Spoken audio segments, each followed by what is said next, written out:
tema que vamos a tratar en esta mañana es el plan trazado. Lucas capítulo 23, verso 29, vamos a leer hasta el verso 43. Dice la palabra de Dios: y cuando llegaron al lugar llamado de la Calavera, le crucificaron allí, y a los malhechores, uno a la derecha y otro a la izquierda. Y Jesús decía: Padre, perdónalos, porque no saben lo que hacen. Y repartieron entre sí sus vestidos, echando suertes. Y el pueblo estaba mirando. Y aún los gobernantes se burlaban de él, diciendo: a otros salvó, sálvese a sí mismo, si este es el Cristo, el escogido de Dios. Los soldados también le escarnecían, acercándose y presentándole vinagre, y diciendo: si tú eres el rey de los judíos, sálvate a ti mismo. Había también sobre él un título escrito en letras griegas, latinas y hebreas: este es el rey de los judíos. Y uno de los malhechores que estaban colgados le injuriaba diciendo: si tú eres el Cristo, sálvate a ti mismo y a nosotros. Respondiendo el otro le reprendió diciendo: ¿ni aún temes tú a Dios estando en la misma condenación? Nosotros, a la verdad, justamente padecemos porque recibimos lo que merecieron nuestros hechos. Mas este ningún mal hizo. Y dijo a Jesús: acuérdate de mí cuando vengas en tu reino. Entonces Jesús le dijo: de cierto te digo que hoy estarás conmigo en el paraíso. Mis hermanos, los últimos días de la vida de Jesús no fueron días de gozo, no fueron días de alegría, no hubo multitudes alrededor de Jesús expresándole su amor, alabándolo y mostrándole su regocijo. Los últimos momentos de Jesús, por el contrario, estaban llenos de tristeza, estaban llenos de melancolía, de dolor y de sufrimiento. Quiero que nos imaginemos por un momento a nuestro Señor Jesucristo, el Hijo de Dios, el Dios hecho carne, a quien decimos y cantamos muchas veces que le amamos, que le adoramos. Quiero que lo imaginemos ahí, colgado en un madero, abandonado por todos y abandonado por casi todos también sus discípulos, sus amigos más íntimos. Aquel que había jurado que daría inclusive su vida por él, antes de que un gallo cantara, ya lo había negado 3 veces, su amigo íntimo. Ninguno de sus amigos más cercanos, ningún discípulo tuvo el valor de levantar una sola voz para defenderlo. Ninguno tuvo el valor de defenderlo cuando era golpeado, cuando era azotado, cuando era humillado. Y lo más triste de esto es que quien lo traicionó, quien lo vendió, no fue uno de sus enemigos, no fue un publicano, no fue un fariseo, no fue un bandido, sino fue uno de sus amigos, uno de sus más cercanos amigos. Lo había traicionado. Uno de los cuales él le había mostrado su amor. En muchas oportunidades que comió con él en la misma mesa. Uno que había experimentado su poder, que conocía la clase de hombre que era Jesús, que había visto sus milagros, que había visto la manera en que Jesús se entregaba a la gente. Así que no tenía ninguna excusa para justificar su traición. Lo había traicionado, dice la Biblia, por 30 miserables monedas de plata que al final no le sirvieron para nada. Jesús, el Hijo de Dios, el Dios hecho carne, estaba siendo sometido a la más vil humillación. Lo habían escupido, lo habían azotado, lo habían escarnecido, le habían colocado una corona de espinas en su cabeza, lo habían humillado de la manera más vil y miserable. Solo recibía burlas, humillaciones y vejámenes. Esta, mis hermanos, es la escena que tenemos del Hijo de Dios en los últimos momentos de su vida, expuesto y humillado públicamente delante de mucha gente que había visto sus milagros, que había visto su poder, que había experimentado su amor. Muchas de esas personas inclusive habían sido sanadas por Jesús, habían sido liberadas, otras habían sido resucitadas, pero ninguno de ellos tuvo el valor de levantar una sola voz para defenderlo en los momentos en que estaba siendo humillado. Por el contrario, muchos de ellos se estaban burlando de Jesús, estaban poniendo en tela de juicio su poder y su deidad al decirle: si eres el Hijo de Dios, bájate de esa cruz. Se estaban burlando de él. Ahí está el Hijo de Dios crucificado en medio de una cruz, desnudo, en medio de dos ladrones, de dos bandidos. Jesús había comenzado su ministerio con toda la gloria. Todo el poder de Dios se había manifestado en la vida de Jesús, al sanar enfermos, al resucitar muertos, al multiplicar los alimentos, aún al perdonar pecados. Toda la gloria, oído, de Dios se había manifestado en la humanidad de Jesús, el Hijo de Dios. Por eso todo el mundo esperaba obviamente un final glorioso. Nadie se imaginaba que ese hombre iba a terminar ahí en una cruz. Todos esperaban tal vez que Jesús los librara de la ocupación romana, de la esclavitud romana. Pero repito, nadie esperaba un final como este.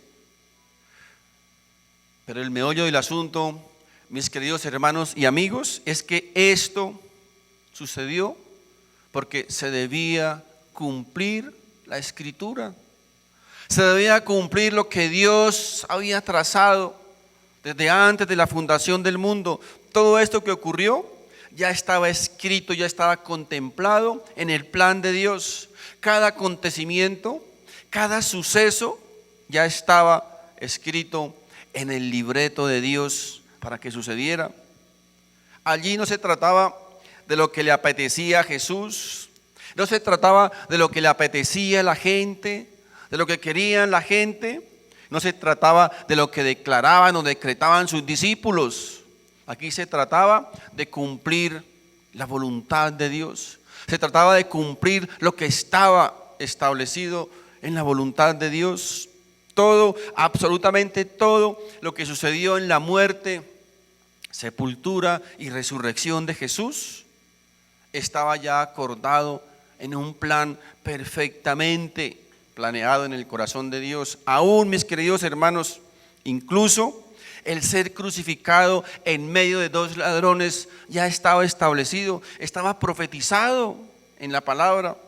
Miren, quiero que miremos en el Evangelio de Marcos, en el capítulo 15, por favor. Capítulo 15, verso 27 al 28, dice la palabra de Dios: crucificaron también con él a dos ladrones, uno a su derecha y el otro a su izquierda. Y se cumplió la escritura que dice: y fue contado con los inicuos. Mis hermanos, Nada, oído, nada en la vida de Jesús fue simple casualidad, absolutamente nada. Siempre la Biblia nos recuerda en todo momento que el Señor Jesucristo vino a cumplir el plan el plan establecido por Dios, a cumplir la voluntad de Dios. Cada detalle, cada acontecimiento, cada suceso, incluso el odio que la gente sentía por Jesús, ya estaba también escrito en la palabra de Dios. Salmo capítulo 69, verso número 4 dice: se han aumentado más que los cabellos de mi cabeza los que me aborrecen sin causa. Se han hecho poderosos mis enemigos, los que me destruyen sin tener por qué. He de pagar lo que no robé. Hermanos, las profecías decían que Jesús debería descender de Abraham, y Jesús descendió de Abraham.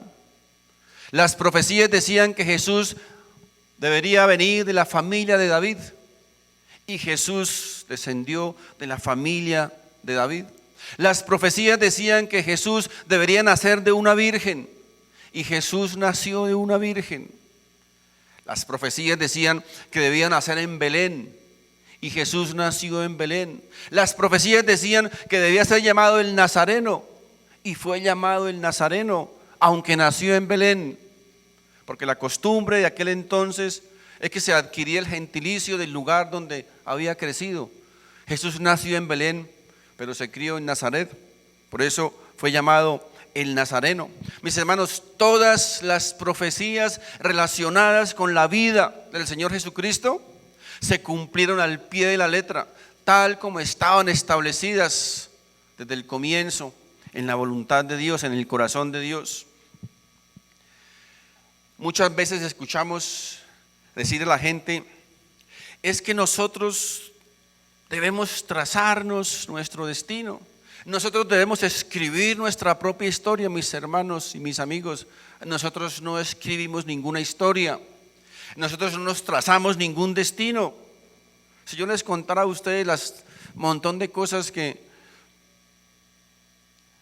me propuse hacer desde joven, que me tracé a hacer, y todas ellas fracasé, porque mis hermanos, nuestro destino y nuestra historia la escribe Dios.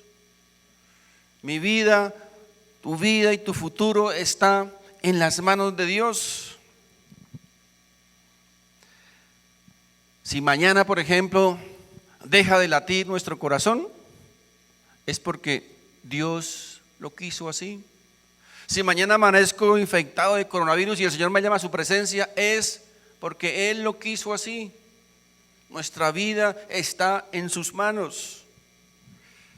Salmo capítulo 31, por favor. Salmo capítulo 31, verso 15, miren: en tu mano están mis tiempos. En tu mano están mis tiempos. Líbrame de la mano de mis enemigos y de mis perseguidores. Amigo, donde el Señor quiera que tú estés, ahí vas a estar. Donde el Señor te necesite, ahí te va a colocar.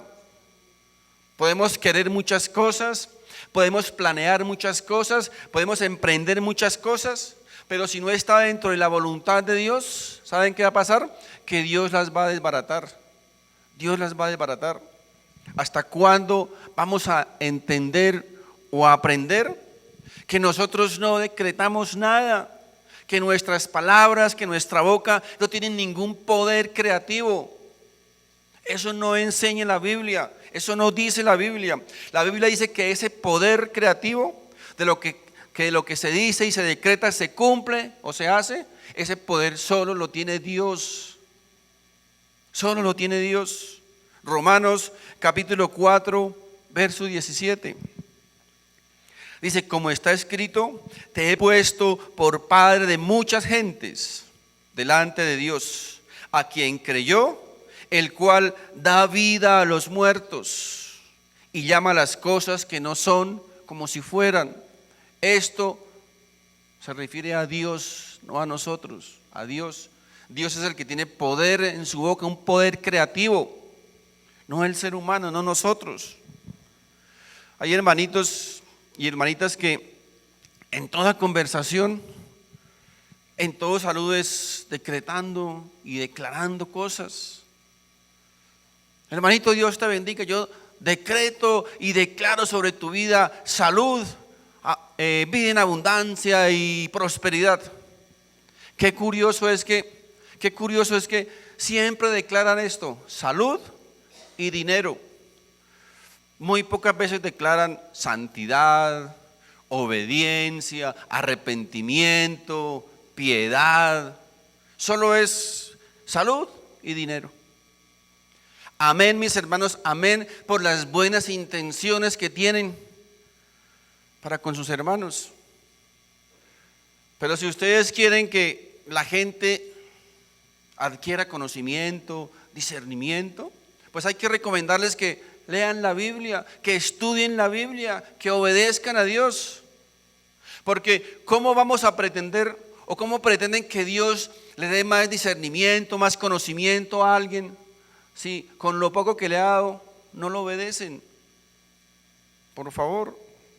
Miren, Santiago, vamos al final de la Biblia, Santiago capítulo 4. Este texto me parece a mí un texto muy revelador y un texto tremendo. Dice, capítulo 4, verso 13, dice: vamos ahora los que decís, o los que decretan, o los que declaran, hoy y mañana iremos a tal ciudad, y estaremos allá un año, y traficaremos, y ganaremos, y pasearemos, y haremos esto, haremos lo otro, porque Dios quiere. Cuando no sabéis lo que será mañana. ¿Quién sabe lo que será mañana? ¿Quién sabe qué es lo que Dios tiene para nosotros en contados minutos, mañana o un año? No, es que Dios quiere. Es que yo decreto y declaro esto.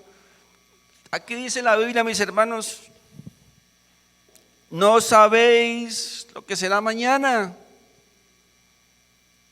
Porque ¿qué es vuestra vida? Ciertamente es neblina que se aparece por un poco de tiempo y luego se desvanece, en lugar de lo cual deberíais decir: oído. Esto quiero repetirlo porque algunos no aceptan esto que dice la palabra de Dios. Deberías decir: si el Señor quiere, si Dios quiere. Alguien una vez por ahí le dijimos eso, no, si Dios quiere. No, Dios quiere, Dios quiere. Bueno, pero ¿qué tal que Dios no quiera? No sabemos qué tal que Dios no quiera. Aquí dice la palabra, más bien diga: si Dios quiere, viviremos y haremos esto, haremos lo otro, compraremos aquello, tendremos lo otro, si Dios quiere. Si el Señor quiere, viviremos y haremos esto o aquello, pero ahora os jactáis en vuestras soberbias. ¿Qué es eso? ¿Qué es eso de decretar y declarar? ¿Qué dice la Biblia? Soberbia, altivez, orgullo. Jactáis en vuestras soberbias. Toda jactancia, dice la palabra de Dios, semejante es mala. Y amigos, nosotros podemos planear, podemos proyectar muchas cosas, hacer nuestros planes, nuestros proyectos en la vida, pero les recuerdo algo: todo eso primero tiene que pasar por el filtro de la voluntad de Dios. Todo pasa por allí, por el filtro de la voluntad de Dios. ¿Han escuchado esta frase que dice: el hombre propone y Dios dispone? ¿Eso dice la Biblia? Bueno, les dejo esa tarea para que abran la Biblia y busquen, por lo menos ábranla para buscar eso, por lo menos. Si la Biblia dice el hombre propone y Dios dispone, les voy a dar una pista: busquen en la Nueva Versión Internacional. Mis hermanos, ¿saben por qué ocurre todas estas cosas? Porque el hombre ha llegado a creer que sabe todo. El hombre ha llegado a creer que se las sabe todas. Y a la hora de la verdad nos damos cuenta que no sabemos nada. Miren, ¿no se han dado cuenta de muchos motivadores matrimoniales famosos dando consejos sobre el matrimonio, sobre las relaciones, y llevan más de un divorcio o viven agarrados de las mechas todos los días? porque el hombre cree que se las sabe todas, porque somos expertos en matrimonios, sabemos de relaciones, sabemos de todo, repito, y al final nos damos cuenta que no sabemos absolutamente nada. Muchas veces tratamos, nos esforzamos por hacer las cosas mejor, pero al final las cosas no salen como queremos. Y pienso que esta es una manera o una forma de que Dios está usando para recordarnos o para enseñarnos algo que dice en su palabra. Juan capítulo 15, verso 5. Dice la palabra: yo soy la vid, vosotros los pámpanos. El que permanece en mí y yo en él, este lleva mucho fruto. Oído esto: porque separados de mí, nada podéis hacer. El Señor quiere recordarnos: separados de mí, nada podéis hacer. Puede tener buenas intenciones, buenos planes, buenos proyectos, pero yo los puedo desbaratar todos. Miren, Salmo 127, capítulo 1 y verso 2 dicen: si el Señor no construye la casa, el trabajo de los constructores es una pérdida de tiempo. Si el Señor no protege la ciudad, protegerla con guardias no sirve para nada. ¿Se han dado cuenta? Entre más policía, entre más seguridad, hay más delitos. Si el Señor no protege la ciudad, protegerla con guardias no sirve para nada. Es inútil que te esfuerces tanto, desde la mañana temprano hasta tarde en la noche, y te preocupes por conseguir alimento, porque Dios da descanso a sus amados. Mis hermanos y mis amigos, todo lo que hacemos sin Dios, al final es vano. Al final, mis hermanos, es como nadar contra la corriente, es como luchar contra el viento. Al final es vano. Mis hermanos, la gran noticia que nosotros debemos saber como creyentes, como hijos de Dios, y que nos debe alentar en todo momento, es saber que tenemos un Dios que conoce nuestro destino. Tenemos un Dios que ha escrito nuestra propia historia. Él, mis hermanos, Él es quien nos conoce. Debemos dar gracias a Dios por eso. Debemos dar gracias a Dios porque Él es quien escribe nuestra historia. Porque si nuestro destino dependiera de nosotros, mis hermanos, sería un fracaso. Gracias a Dios que nuestro destino está en sus manos. Porque repito, si dependiera de nosotros, no sabemos dónde estaríamos. ¿Dónde estaríamos cada uno de nosotros en estos momentos? Gracias a Dios que está en sus manos, que Él controla todo. Ahora, esto no significa que todos los días, todas las cosas van a ser agradables y bonitas y felices, no. Esto significa sencillamente que Él está en control de todo. Eso significa, mis hermanos. Así que esto sucedió con la vida del Señor Jesús. Él sabía perfectamente que todas las cosas que le sucedieron ya estaban escritas, ya estaban establecidas, inclusive desde antes de la fundación del mundo. Él lo sabía perfectamente. Dios estaba al control de toda situación.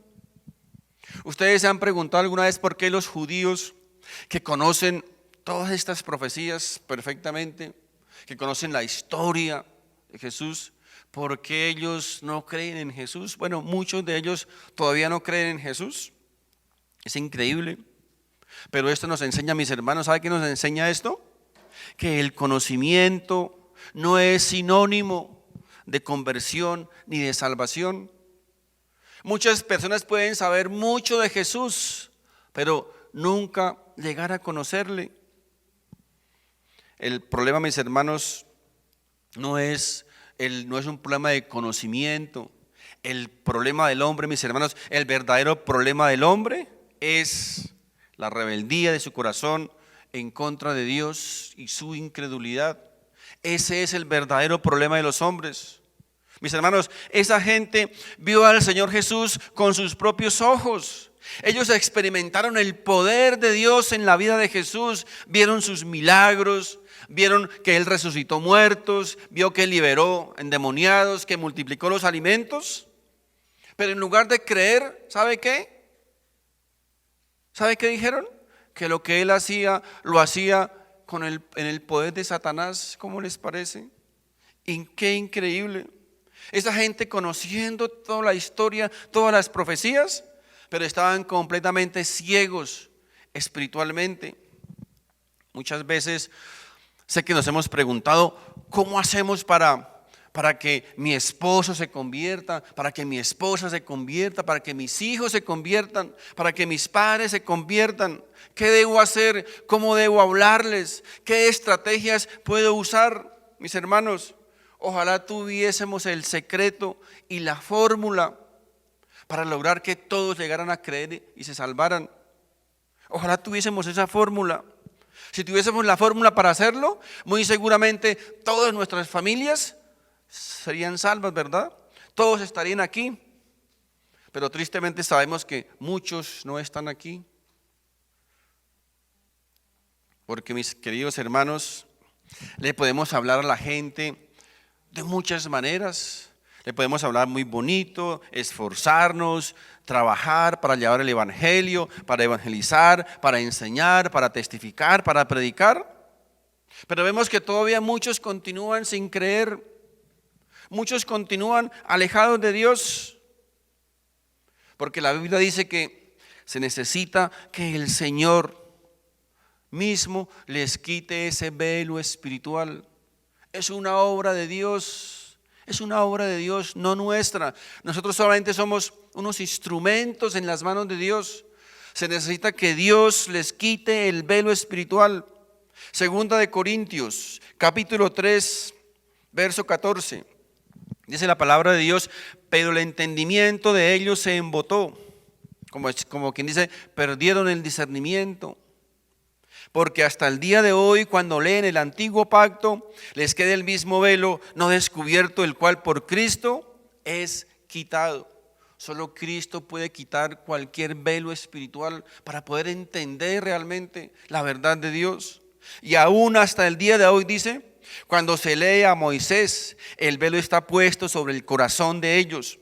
Pero cuando se conviertan al Señor, fíjense por qué, mis hermanos y mis amigos, es imperativo que la gente se convierta al Señor. Dice, cuando se conviertan al Señor, el velo se quitará, porque el Señor es el Espíritu, y donde está el Espíritu del Señor, allí hay libertad. Mis hermanos, es verdad, debemos predicar, debemos testificar, debemos evangelizar, pero por sobre todo debemos orar y suplicar para que sea Dios salvando esas almas, porque la salvación, dice la Biblia, la salvación viene de Dios. La salvación es obra de Dios, no es obra de los hombres. ¿Recuerdan la historia cuando uno de sus discípulos quiso impedir que Jesús fuera a Jerusalén? Era obvio, tenía sentido, ¿verdad? Ellos querían permanecer con su amigo, extrañaban los tiempos de amistad con Jesús, sus sermones, sus predicaciones, sus enseñanzas, querían tenerlo cerca de ellos. Era obvio, repito, que ellos quisieran evitar que Jesús se arriesgara. ¿Pero recuerdan qué le contestó el Señor? Algo fuerte, ¿verdad? Algo que a veces hiere susceptibilidades, especialmente de aquellas personas que quieren colocar al apóstol Pedro en un pedestal y darle un título que él nunca siquiera se autoproclamó. Miren, Mateo capítulo 16, verso 22 y 23 dice: entonces Pedro, tomándolo aparte, comenzó a reconvenirle, diciendo, me imagino a Pedro decretándole, ¿no? Declarándole, decreto y le declaro que no vaya por allá, que no le suceda nada malo. Comenzó a recriminar diciendo, Señor, ten compasión de ti, en ninguna manera esto te acontezca. Pero él, volviéndose, dijo a Pedro, quítate de delante de mí, Satanás, me eres tropiezo, porque no pones la mira en las cosas de Dios, sino en las de los hombres. Aquí el Señor recordándole a Pedro: Pedro, no se trata de las cosas que usted quiere, no se trata de las cosas que nos gusta, no se trata de las cosas que ustedes declaren o decreten. Aquí, Pedro, se trata de lo que está establecido en el corazón de Dios. Se trata de la voluntad de Dios. Se trata de lo que está dentro de la voluntad de Dios. No se trata de nada más. Pedro, tengo que ir. Pedro, tengo que morir. Porque es el propósito de Dios, es la voluntad de Dios. Y yo vine a cumplir la voluntad de Dios. Hermanos, Jesús fue a la cruz no porque haya perdido. Jesús fue a la cruz no porque haya perdido Dios el control sobre su vida, no, todo lo contrario. Jesús fue a la cruz porque precisamente fue en la cruz donde Jesús venció. Fue en la cruz donde Jesús llevó a cabo el cumplimiento del perfecto plan de Dios para toda la humanidad. Ahora, aquí quiero traer algo a colación que es bien importante y que muchos queremos pasar por alto. Hacer la voluntad de Dios cuando todo está bien es muy fácil y hasta bonito, ¿cierto?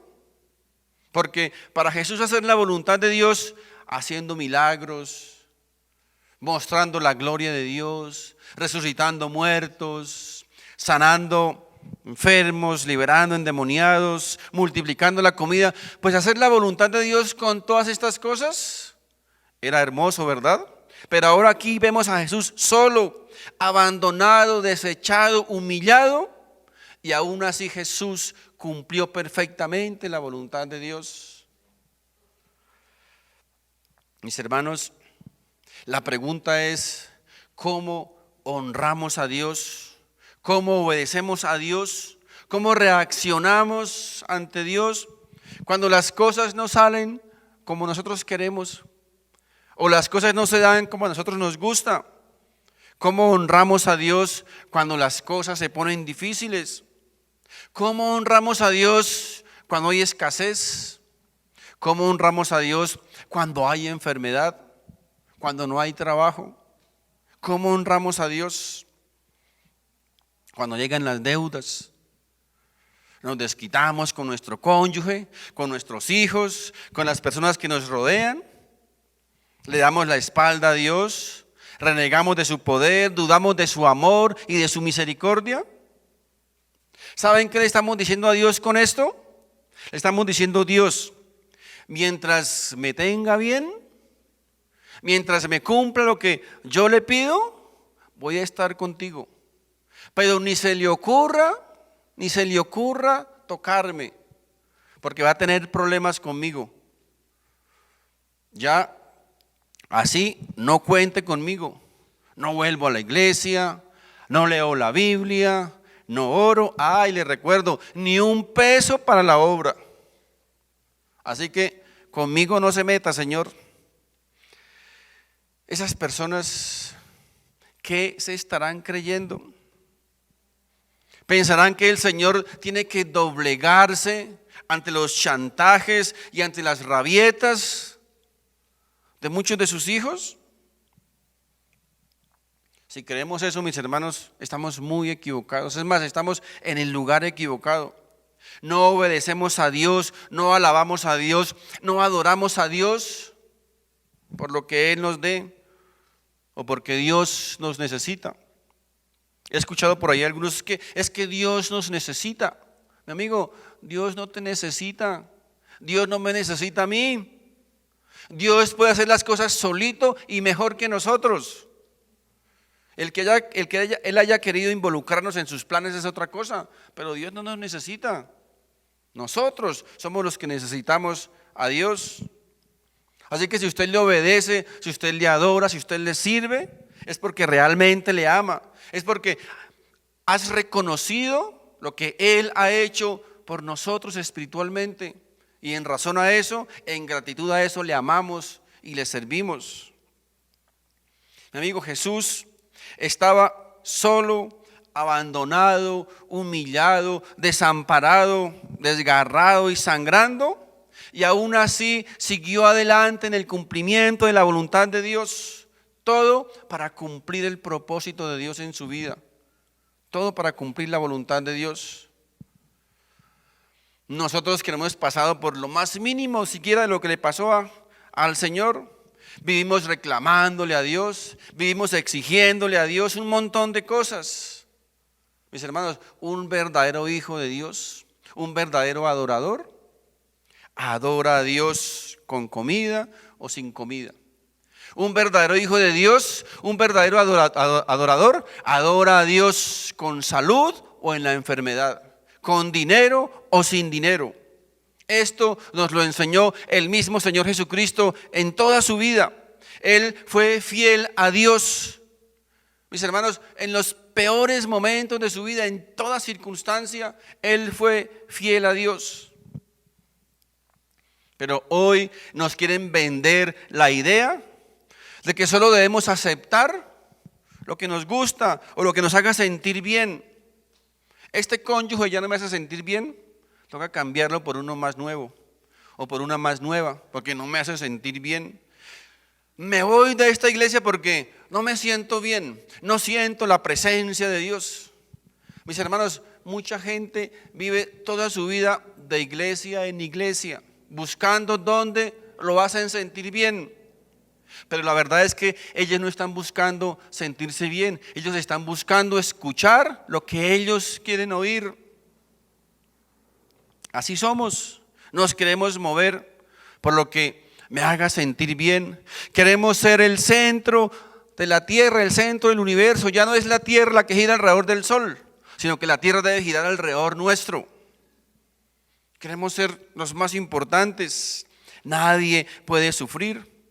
Esto es lo que más oímos hoy día en la mayoría de las iglesias. Usted no tiene derecho a sufrir. Usted no tiene derecho a enfermarse. Usted no tiene derecho a ser pobre. No tiene derecho a sufrir. Bueno, falta que no tenga derecho a morirse. Porque usted es un hijo del rey. Y un hijo del rey debe vivir como ¿quién? Como un hijo de un rey. Así que no tiene derecho a pasar ninguna necesidad. Reclámele a Dios sus derechos. No, pues ahora falta que le pongamos abogado a Dios para reclamar nuestros derechos. Qué increíble. Estimado amigo, permítame recordarte una cosa.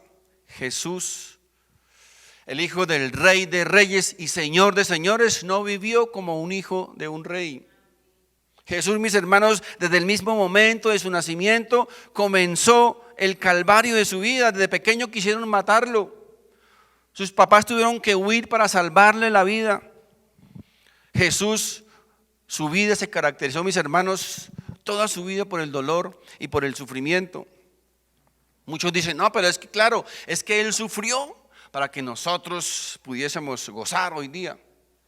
La Biblia dice que Él se llevó nuestras maldiciones. Mi amigo, lo invito para que lea la Biblia bien.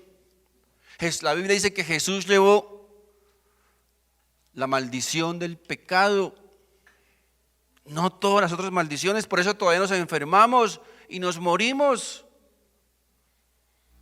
Jesús murió para que usted y yo pudiésemos ir al cielo. Jesús sufrió, sangró y murió para salvarnos de la condenación del infierno, no para tener casa, carro y beca. Esas son otras cosas diferentes. Por favor, si tu pasado fue traumático, el pasado de Jesús fue el peor de todos. A Jesús no le dijeron, vas a ir a la tierra a cumplir tus sueños o a ser feliz. No, le dijeron, vas a cumplir la voluntad de Dios. Vas a cumplir un propósito escrito en el corazón de Dios. Muchos se atreven a decir, yo no puedo creer en un Dios que haga pasar a sus hijos por tribulación. Es imposible, mi amigo. Si Dios a su propio hijo, al Hijo de Dios, a su unigénito, al mejor hijo del mundo, lo pasó por la cruz, ¿qué te hace pensar que Dios no te pueda pasar por una tribulación? Ahora, ¿usted ha pensado lo que tal vez pasó por el corazón de Jesús al ver a esa gente malvada, perversa, y al mirar al futuro y vernos a nosotros hoy día, tanta maldad, tanta perversidad, tanto pecado. Jesús decir, por eso, por esa gente, es que yo tengo que pasar por todo esto. Por esa gente es por la que yo tengo que morir. Gente que me desprecia, gente que dice amarme pero no me ama, gente que le cuesta orar, gente que le cuesta leer la palabra, gente que le cuesta oír mi palabra, gente que le cuesta todo lo que tiene que ver con Dios. Por esa gente es que tengo que morir, mis hermanos. Por eso es que le tocó hacerlo a Jesús, porque si fuera por nosotros, mi amigo, nadie lo habría hecho.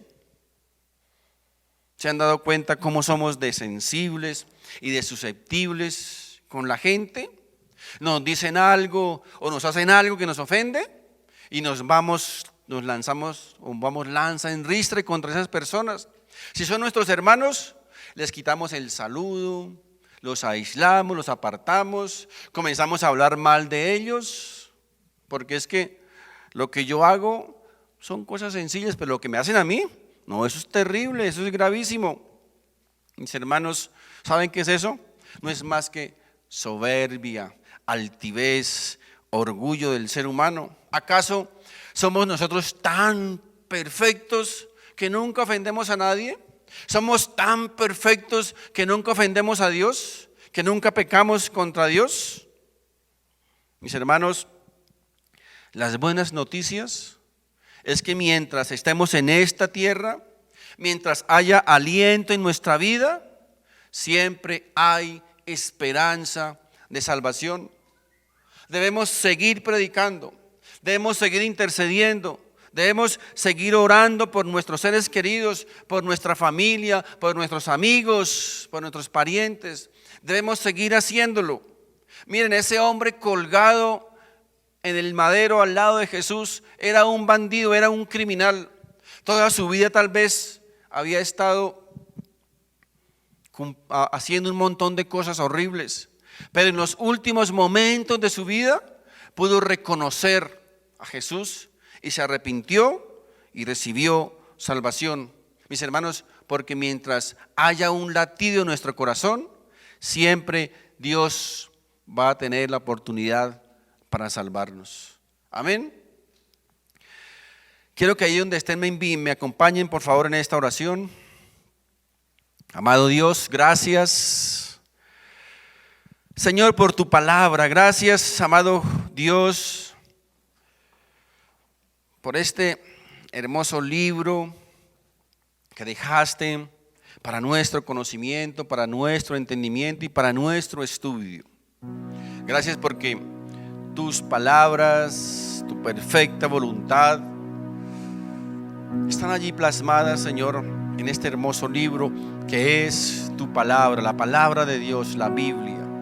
Gracias, Señor, porque cada día tú a través de las enseñanzas, a través de la comunión contigo, a través del estudio de tu palabra, tú nos revelas, Señor, cosas nuevas cada día, Padre Santo.